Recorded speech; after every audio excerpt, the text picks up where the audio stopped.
Hello friends, welcome to Lakshita channel.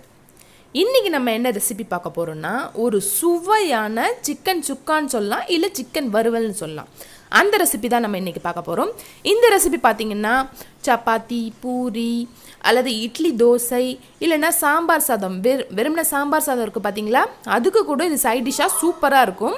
இந்த gravy எப்படி பண்றது நம்ம பார்க்கலாம். அதுக்கு முன்னாடி நம்ம சேனலை சப்ஸ்கிரைப் பண்ணிட்டு பக்கத்துல இருக்க பெல் ஐகானை கிளிக் பண்ணிடுங்க. இப்போ பாத்தீங்கன்னா நான் 1/2 கிலோ சிக்கன் எடுத்துர்க்கேன். இந்த 1/2 கிலோ சிக்கனை ஃபர்ஸ்ட் நம்ம மேரினேட் பண்ணிடணும். இந்த தொக்கு பண்ணுறதுக்கு முன்னாடி நம்ம மேரினேட் ப்ராசஸ் பண்ணிடணும்.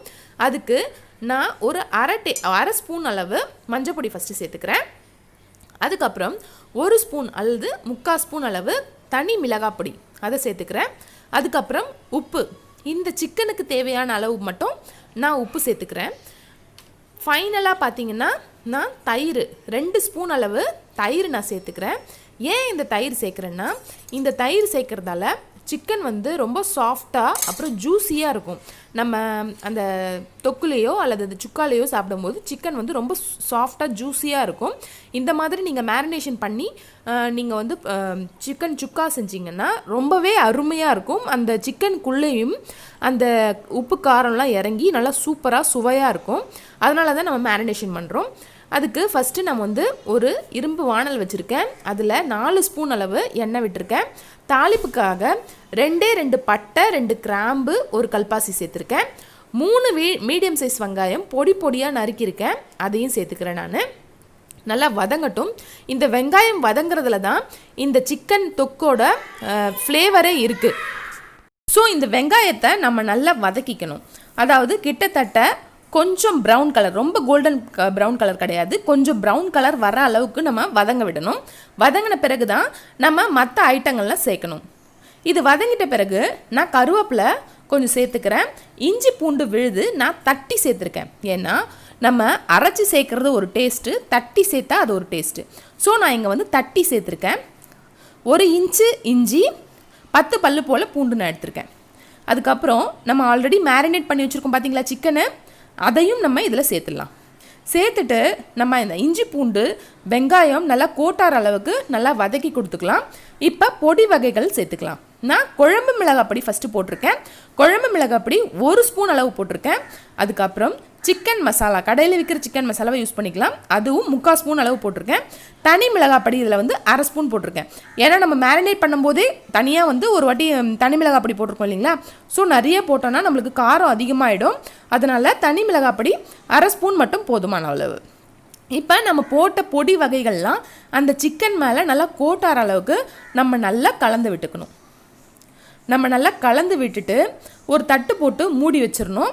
இப்போ இந்த டிஷ்ஷுக்கு வந்து கொஞ்சம் எண்ணெய் வந்து அதிகமாக தேவைப்படும். ஸோ அதனால் கொஞ்சம் நான் எண்ணெயை இப்போ சேர்த்துக்கிறேன். இப்போ தட்டு போட்டு மூடிட்டு சிம்மில் வச்சு வதக்கணும். வதக்கிட்டு பார்த்தீங்கன்னா கொஞ்சம் கூட நான் தண்ணியே விடலை, ஆனால் சுற்றில் கொஞ்சம் லைட்டாக தண்ணி விட்டுருக்கு பாருங்கள். இதுதான் பக்குவம். இப்போ தான் நம்ம வந்து தக்காளி ஆட் பண்ணணும். ஏன்னா ஃபஸ்ட்டே தக்காளி ஆட் பண்ணால் கொஞ்சம் சொதன்னு ஆகிடும், தண்ணி அதிகமாகிடும்.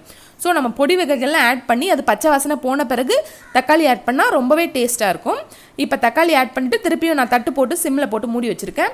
இதில் சிக்கனில் இருக்க தண்ணியெல்லாம் கொஞ்சம் கொஞ்சமாக வெளியில் வருது பாருங்கள். இப்போ இந்த சிக்கன் தொக்குக்கு தேவையான அளவு நான் உப்பு சேர்த்துக்கிறேன். உப்பு சேர்த்து நல்லா வதக்க விட்டுக்கணும்.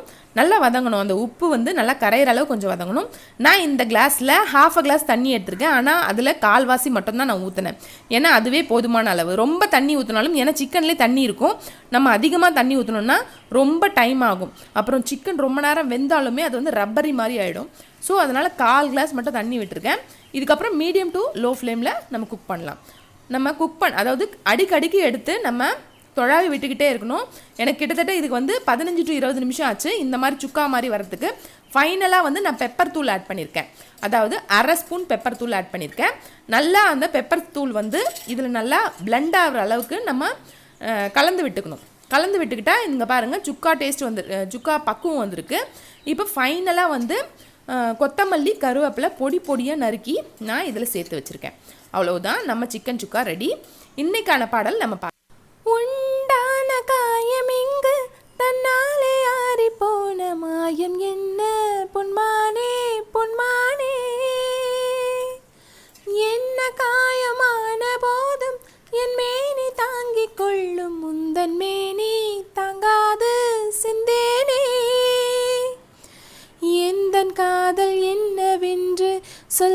இல்லாமல் ஏங்க ஏங்க அழுகை வந்தது.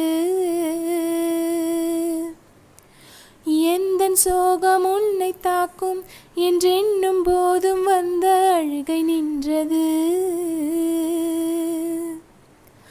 மனிதர் உணர்ந்து கொள்ள இது மனித காதல் அல்ல, அதையும் தாண்டி புனிதமானது.